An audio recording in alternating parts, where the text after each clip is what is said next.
आज की इस कड़ी में हम तेलंगाना क्षेत्र के स्वतंत्रता सेनानी डॉक्टर मैरी चेन्ना रेड्डी को याद कर रहे हैं, जिनकी मृत्यु 2 दिसंबर 1996 को हुई थी। 1940 के दशक के दौरान तत्कालीन हैदराबाद राज्य में उन्होंने स्वाधीनता संघर्ष में भाग लिया था। वे उन दिग्गजों में भी थे जिन्होंने 1960 के दशक के अंत में तेलंगाना आंदोलन का नेतृत्व किया था। रेड्डी का जन्म 13 जनवरी 1919 को तत्कालीन हैदराबाद राज्य में हुआ था। उस्मानिया मेडिकल कॉलेज से स्नातक के बाद वे चिकित्सा सेवा में व्यस्त हो गए, लेकिन उनकी इच्छा स्वतंत्रता संग्राम से जुड़ने की थी। इसलिए उन्होंने एक सफल चिकित्सक का पेशा छोड़ दिया और सार्वजनिक सेवा के लिए स्वयं को समर्पित कर दिया। रेड्डी आंध्र युवजन समिति और छात्र कांग्रेस के संस्थापक थे और कई छात्रों, युवाओं, सामाजिक, शैक्षिक, साहित्यिक और सांस्कृतिक संगठनों से भी जुड़े रहे। उन्होंने लगभग 2 वर्षों तक एक साप्ताहिक समाचार पत्र का संपादन किया और विभिन्न पत्रिकाओं में लेख लिखे। 1942 में उन्हें आंध्र महासभा का महासचिव चुना गया। रेड्डी महात्मा गांधी के अहिंसक प्रतिरोध के तरीकों में दृढ़ विश्वास रखते थे। स्वतंत्रता के बाद रेड्डी 2 बार आंध्र प्रदेश के मुख्यमंत्री रहे। उन्होंने उत्तर प्रदेश, पंजाब, राजस्थान और तमिलनाडु के राज्यपाल के रूप में भी काम किया। अलग तेलंगाना राज्य के आंदोलन में भी उन्होंने सक्रिय भूमिका निभाई और तत्कालीन लोकप्रिय तेलंगाना आंदोलन तेलंगाना प्रजा समिति के अध्यक्ष भी रहे।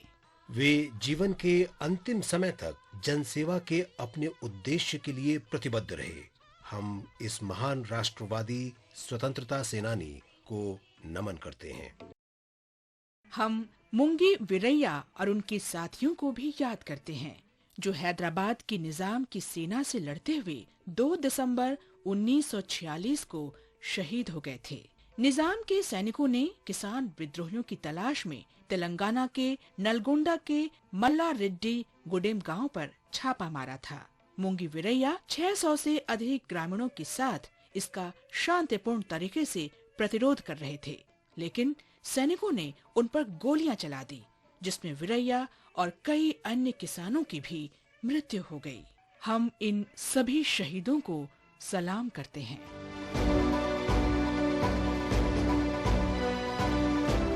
आज हम सबसे शुरुआती उदारवादी नेताओं में से एक नारायण गणेश चंद्रावरकर को भी याद कर रहे हैं, जिनका जन्म 2 दिसंबर 1855 को बॉम्बे प्रेसिडेंसी के होनावर में हुआ था।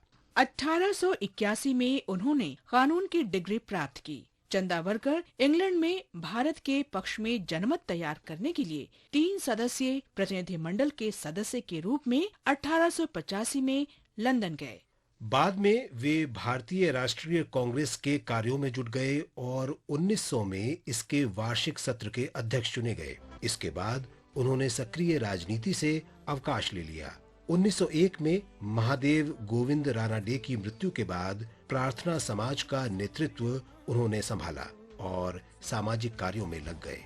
नारायण गणेश चंद्रावरकर ने 1914 में राजनीतिक क्षेत्र में फिर से प्रवेश किया और 1918 में सुरेंद्र नाथ बैनर्जी और दिनशा वाचा के साथ अखिल भारतीय उदारवादी सम्मेलन का नेतृत्व किया।